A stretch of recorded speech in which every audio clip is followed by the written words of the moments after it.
Merci de votre fidélité. 20h sur la télévision Futur Média. Bonsoir à toutes et à tous. Bienvenue à cette principale édition. Les titres, c'est tout de suite. Le pire évité de justesse ce samedi à l'aéroport international Blaise Diagne. Un Boeing 767 de la compagnie Delta Airlines à destination de New York a dû interrompre ses manœuvres de décollage en raison d'un incident technique. Les 216 passagers à bord, dont 3 bébés, sont tous sains et saufs. Et le BEA, le bureau d'enquête et d'analyse, a ouvert une enquête. Bassirou Diomaye Faye à Bakel ce samedi pour s'enquérir de l'état des sinistrés. Le chef de l'État a magnifié les efforts fournis par son gouvernement pour venir en aide aux impactés, désimpactés, dont certains révèlent leur déception à l'issue de la visite du président de la République. C'est le cas du maire de Balou qui parle d'une visite éclair qui n'a pas permis au président de constater de visu les dégâts sur place. Et au moment où le chef de l'État a effectué sa tournée, les leaders de Sam Sakadou, notamment Bougane Gueye Dany, ont été arrêtés à l'entrée de Bakel. Le leader de Gamsa Bop, en colère suite à une arrestation qu'il juge arbitraire, s'exprime dans ce journal. Et puis enfin en sport, reprise de la Ligue 1 de football avec le champion en titre Teungueth FC qui débute par une victoire de 2-1 face à l'ASC HLM. Voilà pour les titres, le développement c'est tout de suite.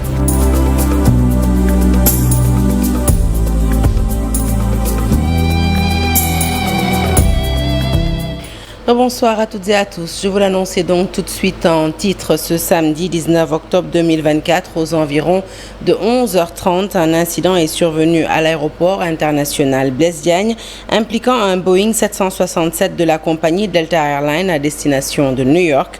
L'avion en phase de décollage a effectué une manœuvre d'accélération suivie d'un arrêt d'urgence en raison d'un incident technique. Le pilote a pu immobiliser l'avion en toute sécurité.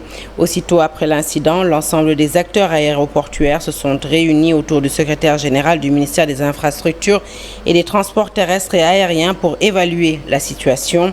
Nous tenons à rassurer le public qu'aucun dommage corporel n'a été enregistré. Les 216 passagers à bord, dont 3 bébés, sont tous sains et saufs. Ils ont été pris en charge et acheminés vers des hôtels de la place pour assurer leur confort. Leur départ pour New York est prévu pour demain, dimanche 20 octobre à 10h du matin. Pour déterminer les causes exactes de cet incident, l'ANACIM procédera à une instruction approfondie et le bureau d'enquête et d'analyse ouvrira une enquête technique, un communiqué donc signé le ministère des Transports terrestres et aériens. Le chef de l'État, Bassirou Diomaye Faye, en visite à Bakel ce samedi pour s'enquérir de la situation de la crue qui a causé des dégâts énormes dans plusieurs villages du département. Après la visite de quelques abris de sinistrés en brousse à quelques kilomètres de Koungani, le chef de l'État a magnifié les efforts fournis par l'État et salue l'élan de solidarité de certaines entreprises nationales. Je vous propose de l'écouter. Ces propos sont recueillis par Ibrahima Kamara.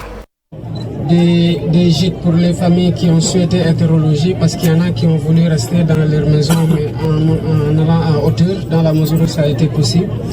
Les familles sinistrées qui ont souhaité être logées ont été logées. Les vivres continuent de leur être apportés. Des kits solaires arriveront bientôt. Et je voudrais en profiter aussi pour magnifier la solidarité de certaines sociétés qui ont amené des kits d'eau, des kits alimentaires, des kits solaires et d'autres bonnes volontés même qui ont apporté de l'assistance. Et le maire de Balou, un des villages impactés justement à Bakel, n'est pas satisfait de l'arrivée du président de la République dans sa commune. Il aurait souhaité que le président de la République constate de visu, de ses propres yeux, les dégâts.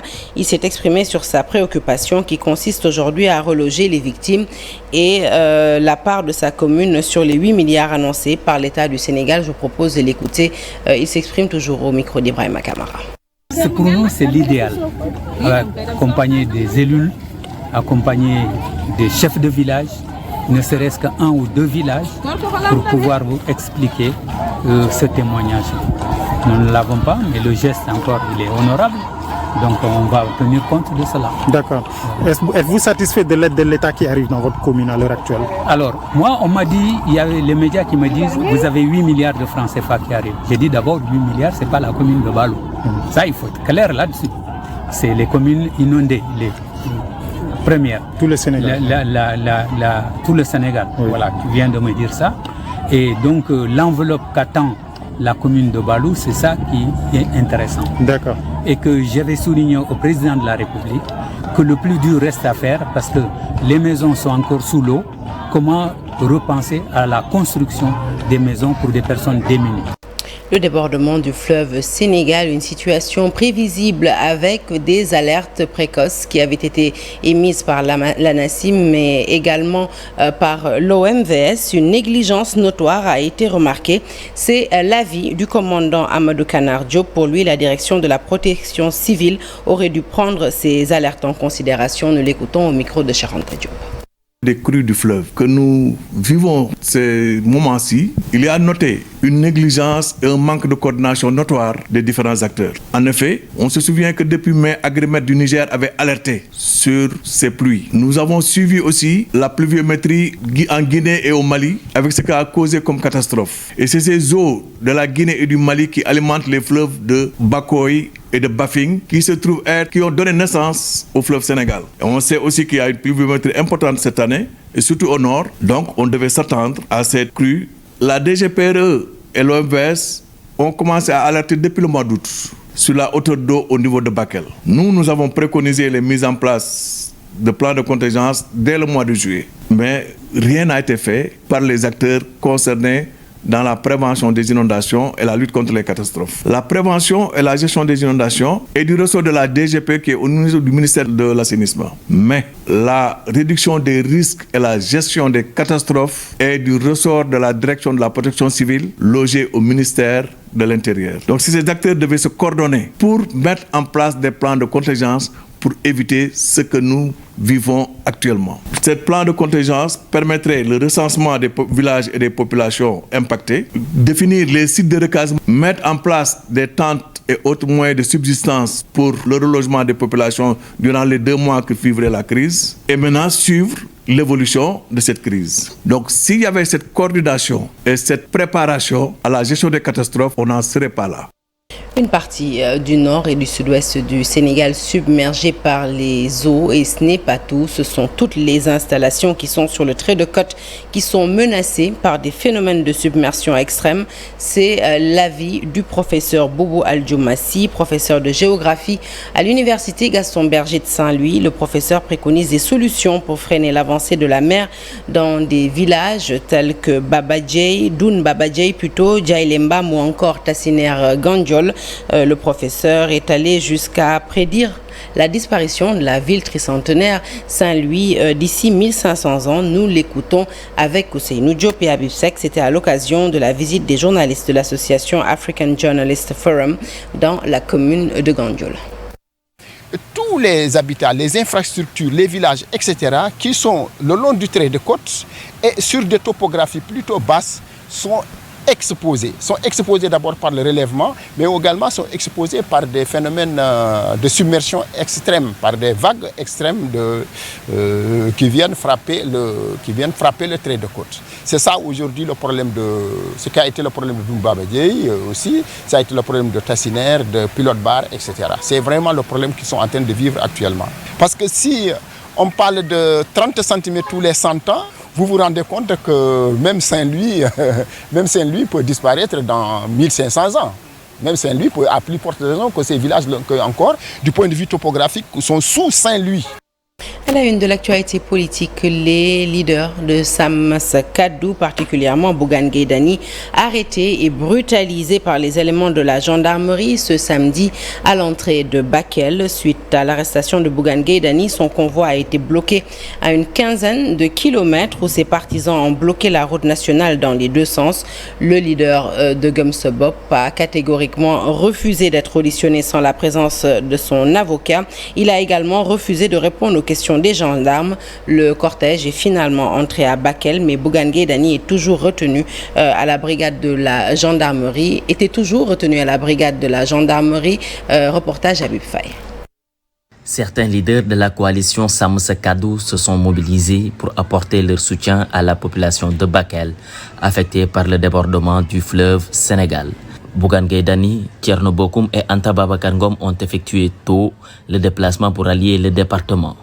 À l'entrée de Bakel, le cortège est intercepté par les éléments de la gendarmerie. Un acte que le leader de Gemsobop n'acceptera pas. Si le président est à Bakel, nous, on ne doit pas être à Bakel. C'est ce que vos supérieurs vous ont demandé. Dites à vos supérieurs que Bougane sera à Bakel. Mais il fait face à ce blocus formé par les forces de défense et de sécurité. Anta Babacar Ngom et Thierno Bokoum viennent en renfort. En vain.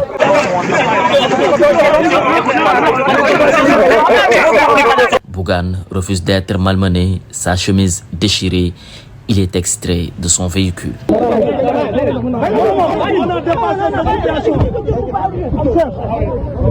Il déclare ignorer le motif de l'arrêt de son cortège. Il se dit engagé à entrer à Bakel. On ne sait pas encore le motif avancé. Ce qui est clair, c'est que nous allons marcher pour aller à Bakel. Mais il se heurte à nouveau au Pandore. Bougane Gueye Dany, leader de Sam Moussa Kadou, finit entre les mains des gendarmes. Mis dans ce véhicule en direction de la brigade de Bakel, ses partisans ont barré la route et commencé à jeter des pierres. Et puis ce samedi, le Dakar Arena abrite le giga meeting de Pastef. L'événement animé par le président du parti Ousmane Sonko a été organisé dans le but de collecter des fonds et mobiliser les militants en vue de la campagne pour les législatives qui démarrent le 27 octobre prochain. Et comme vous pouvez le voir sur ces images, eh bien, le Dakar Arena a refusé du monde. Ce matin, s'est tenu le 5e congrès du Conseil national du Laïcat Sénégal. En présence de 7 diocèses, les évêques ont appelé à la préservation de la nature. L'évêque de Kaolack, notamment, a apporté son soutien aux victimes d'inondations. Le reportage est signé Alassane Diop et Aline Diagne. À l'occasion du 5e congrès du Conseil national du Laïcat du Sénégal, tenu ce samedi, l'évêque chargé de l'apostolat des laïcs témoigne le soutien du Conseil aux familles qui font face aux inondations dans le nord-est du pays. C'est avec beaucoup de respect et surtout de consternation que nous assistons à ce qui se passe dans le nord du pays, mais aussi tout au long du fleuve Sénégal. Imaginez-vous, toutes les récoltes, tout ce qu'ils avaient comme bâti, comme patrimoine, leurs maisons, etc., tout dans l'eau. Des catastrophes aux origines humaines, l'évêque de Kaolack, Martin Boukartine, invite tous les citoyens à s'engager dans la préservation de l'environnement. Depuis longtemps, des gouvernants, et particulièrement aussi l'Église, en l'occurrence le pape François, continue à répéter à notre humanité un discours qui ne cesse de répéter, qui va dans le respect que nous devons avoir vis-à-vis de notre maison commune qu'est la terre, mais qui malheureusement, ce discours a de la peine à trouver des oreilles qui l'écoutent et surtout des bonnes volontés qui essaient de le mettre en pratique. Le président du Conseil national du Laïcat sensibilise et alerte sur les défis de l'heure. On appelle toujours les fidèles laïcs à prendre conscience de leur mission dans l'Église et dans la société. Je pense que chaque jour, il faut le rappeler. Et si on le rappelle et que chacun est convaincu de cela, les choses pourront avancer. Prendre conscience qu'on n'a plus de temps à perdre parce que notre société court à sa perte et il faudrait rapidement qu'on fasse une mise à jour des comportements, une mise à jour des actions, une mise à jour de tout notre être. Un appel qui entre en droite ligne avec le thème de ce congrès, fidèle laïc du Christ, lève-toi, ton heure a sonné. Et la famille omarienne apporte son soutien total aux populations touchées par les eaux de crue. En point de presse ce samedi, le khalife général de la famille omarienne, Thierno Madani Tall, a appelé tous les Sénégalais à se mobiliser pour venir en aide aux sinistrés. Je vous propose d'écouter le porte-parole du khalife, Cheikh Omar Sy.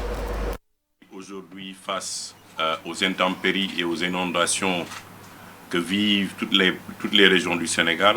Et il l'a dit dans ses propos, à travers le monde même, on voit des inondations. Il a décidé aujourd'hui de faire une déclaration pour appeler tous les Sénégalais d'ici et de la diaspora à un moment de compassion, à un moment de solidarité envers toutes ces populations qui aujourd'hui sont sinistrées et déplacées, que ce soit dans la région de Saint-Louis, Podor, Matam, mais aussi à Bakel et à Tambacounda, Kédougou. Il appelle aussi tous les hommes d'affaires, toutes les personnalités, tous les gens qui peuvent aider et tous les citoyens à un moment de solidarité qu'ils amènent tout ce qu'ils ont, que ce soit de l'eau, des matelas, des habits, des médicaments, qu'ils puissent les amener dans les mosquées, des mosquées dédiées, soit à la mosquée omarienne, soit à la mosquée de Massalikul Jinan, soit à la mosquée de Tivaouane, quel que soit l'endroit où on peut vraiment mettre en relation tous ces dons qu'on peut amener chez les sinistrés. Thierno Madani demande à ce que les gens aujourd'hui se mobilisent pour qu'on puisse aider. Le syndicat autonome pour le développement de l'éducation et de la formation plaide pour une retraite des enseignants à 65 ans. En assemblée générale ce matin, ses membres sont revenus sur plusieurs doléances qui vont dans le sens d'apaiser l'année scolaire, le déficit des enseignants, la question des décisionnaires, les abris provisoires ont été donc retenus à l'ordre du jour. Je vous propose d'écouter Mbaye Sarr, il est le secrétaire général et il interpelle les nouvelles autorités au micro d'Alassane Ba et Amadou Ba. Aujourd'hui, la question primordiale pour motiver les enseignants à l'heure actuelle, c'est la satisfaction des préoccupations des enseignants qui en ont la situation lancinante des enseignants décisionnaires. Cette question qui demeure toujours sans solution et qui hante le sommet de bon nombre d'enseignants. Mais également la retraite à 65 ans pour les enseignants. Nous sommes dans un contexte en mutation. Notre pays doit s'adapter par rapport à l'évolution du monde. Voilà pourquoi nous devons passer de 60 à 65 ans pour la retraite des enseignants, pour leur permettre d'avoir une protection sociale adéquate pour qu'une fois la retraite, ils pourront être à même de pouvoir satisfaire leurs besoins. Mais également la formation, qui est le thème pour lequel nous parlons à l'heure actuelle. Mais par rapport à cette formation, nous pensons que l'accent doit être mis sur la formation des chargés de cours, mais également sur la formation des instituteurs diplômés. Ils sont nombreux aujourd'hui dans l'élémentaire, titulaires de master ou de licence, et qui voudraient aller à la FACÉ pour améliorer qualitativement leurs conditions sociales et scolaires. Ça aussi, c'est une doléance que nous réitérons ici, mais aussi et surtout par rapport au déficit d'enseignants. Chaque année, il y a un déficit criard. Le ministère de l'Éducation nationale a parlé d'un recrutement de 4 527 enseignants. Mais nous considérons que ce déficit dépasse largement ce chiffre-là. Il faut aussi éliminer les abris provisoires. Vous le savez, la pluie est en train de s'abattre. Il y en a des élèves qui aujourd'hui sont encore à la maison. Pourquoi? Parce qu'ils n'ont pas là où aller. Entre pauvreté, stigmatisation et promesses non tenues par l'État, coup de projecteur sur le village de Djibélor, un village de reclassement social construit dans les années 50 pour éloigner de la société les malades de la lèpre. Le village compte maintenant plus de 300 habitants, dont moins de 15 malades, mais l'ancienne image négative de ce village reste encore dans la conscience collective. Résultat, ces habitants vivent une pauvreté extrême. Ils sont toujours stigmatisés, tandis que l'État, qui avait promis de corriger ses erreurs du passé, reste inerte par rapport à ce village. Le point, c'est avec Boubacar Diassi et Lamine Mandjan. Des maisons basses, trop basses même, pour qu'une personne humaine y soit dans d'excellentes conditions de vie, à plus forte raison des familles entières. Une route unique, trop courte qui ne mène nulle part. Un simulacre de rigole qui n'est visiblement l'image que d'elle-même. Voici, entre autres, les conditions dans lesquelles vivent les quelques 300 habitants de l'ex-village de reclassement social de Djibélor, dans la banlieue de Ziguinchor, dans la commune de Niaguis. Non seulement ces villages datent de très longtemps, mais aussi ils abritent très peu de malades de la lèpre. La réalité, c'est qu'il n'y a que nos enfants et nos petits-enfants qui vivent dans ces villages maintenant. Donc on doit arrêter de nous stigmatiser. D'où l'appel que nous lançons aux nouvelles autorités étatiques pour qu'elles poursuivent le processus de déclassement de ces villages. La loi a même été votée à l'Assemblée nationale, parce que la stigmatisation doit cesser maintenant. Ce village qui devrait grandir depuis sa création à la fin des années 50, est presque intact dans ses limites géographiques. Inadmissible, selon le chef de village. Si on pouvait raser tout ce village et le reconstruire, voici ce que nous souhaitons, nous. Et c'est ce que nous demandons à l'État. L'État nous a toujours promis de corriger l'erreur du passé en reconstruisant nos villages. Nous demandons au président Diomaye de respecter cette promesse de l'État. Nous avons besoin que nos villages soient des villages normaux, comme tous les villages du Sénégal. Et il faudrait que le village grandisse aussi, sans oublier les indemnités prévues par l'État. Tout le monde sait que nos habitations sont trop vieilles. C'est dire que les nouvelles autorités étatiques devraient prêter davantage d'attention aux souffrances des populations de l'ex-village de reclassement social de Djibélor. Football à présent avec le début de la saison 2024-2025 de Ligue 1. 3 rencontres disputées ce samedi. Le champion en titre Teungueth FC entame bien sa saison en battant l'ASC HLM 2-1. Dakar Sacré-Cœur signe pour sa part le premier carton de la saison en écrasant l'AS Pikine 4-1. L'US Gorée domine aussi Oslo FA sur le score de 3-1. Cette première journée de Ligue 1 se poursuit ce dimanche avec 5 matchs au programme dont l'affiche ASC Djaraf Génération Foot à partir de 16h30. Ce sera au stade de Ngor. Parlons toujours football, mais cette fois-ci du tournoi de l'UFOA A des moins de 17 ans. Le Sénégal entame la défense de son titre ce dimanche contre le Libéria. Ce sera à partir de 15h au stade de l'Adjor de Thiès. Le président de la Fédération sénégalaise de football qui a rendu visite aux Lionceaux n'a pas manqué de les exhorter à accomplir un double objectif. Nous suivons Maître Augustin Senghor. Le Sénégal est détenteur du trophée dans cette catégorie U17. Et il était important de venir leur passer ce message qu'ils doivent être à la hauteur de leurs devanciers. Nous sommes champions sortants. Nous serons attendus dans ce tournoi. Et il y a 2 places à prendre pour aller à la CAN. Et impérativement, le Sénégal doit tout faire, batailler pour arriver en finale et se qualifier à la CAN. Et derrière, essayer de prendre la cerise sur le gâteau, c'est-à-dire remporter le trophée. Parce que depuis quelques années en football jeune, le Sénégal est vraiment la locomotive du football dans la zone IFOA. Il est important qu'on maintienne cette dynamique. Et cette équipe constellée de jeunes très promoteurs, très talentueux, bien éduqués. Ils ont eu une belle préparation. Ils ont eu à se confronter à d'autres équipes. Et ça nous a permis d'avoir une idée de leur valeur, de par leur capacité technique, physique, athlétique et aussi de par leur mental.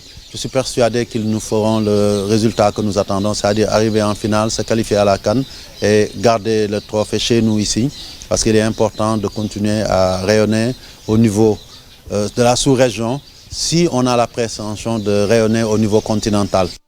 L'écosystème numérique du Sénégal en ébullition. Plusieurs de ses membres participent à la 2e édition du Hackathon Sport à la mairie de Yoff, initié dans le but de combler le gap entre l'Afrique et le reste du monde dans l'économie numérique du sport. Cet événement compte apporter des solutions au manque dans le sport sénégalais qui accueille dans 2 ans les Jeux Olympiques de la jeunesse, c'est-à-dire en 2026. Le compte rendu est signé Chersade Boudjara. Pour que l'économie numérique du sport ne reste un vœu pieux au Sénégal, l'événement Dakar Sport Summit démarre encore à Yoff par la 2e édition du Hackathon Sport pour encourager les initiatives. On se pose en avant-gardiste pour le continent, pour créer une communauté sportec et surtout stimuler l'entrepreneuriat dans le sport à travers les métiers du numérique. C'est l'un des objectifs du Dakar Sport Summit. C'est pourquoi chaque année, avant de lancer le Dakar Sport Summit, on commence par le hackathon afin d'impliquer tout l'écosystème numérique, les étudiants, les startups. Niche d'emploi, l'économie numérique du sport attend plus de soutien de l'État. Déjà, même à la fin de l'année dernière, de la première édition, il y avait une forte demande d'entrepreneurs, d'étudiants pour refaire le hackathon. Et donc, et aussi, ils ont vu que ceux qui ont gagné l'année dernière aussi, certains commencent à travailler leurs prototypes. D'autres ont eu des contacts avec des bailleurs lors du Dakar Sport Summit. Donc, c'est pas du vent. Il y a une affluence du côté même des inscriptions. On a même clôturé plus tôt que prévu parce que voilà, on a atteint le nombre au bout de 3-5 jours. Je pense qu'il faut que les politiques publiques intègrent le sport comme un secteur économique. Placé sous le thème Expérience FAN, le Hackathon Sport 2024 compte jouer sa partition au rayonnement du sport sénégalais. Les événements sportifs ne sont plus éphémères, ils vivent dans le temps grâce au digital. Donc conscient de tout ça, nous aussi on ne veut pas être en rade, surtout que Dakar organise en 2026 les Jeux olympiques de la jeunesse. Il faut qu'on soit présent, il faut qu'on soit compétitif pour accompagner les initiatives qui vont être demandées pour les Jeux olympiques de la jeunesse 2026, entre autres. Pay-per-view, VAR, Goal Line Technology sont autant d'apports du numérique au sport. Celui de l'écosystème du Sénégal est pour le moment en gestation. Celui de l'écosystème du Sénégal est pour le moment en gestation.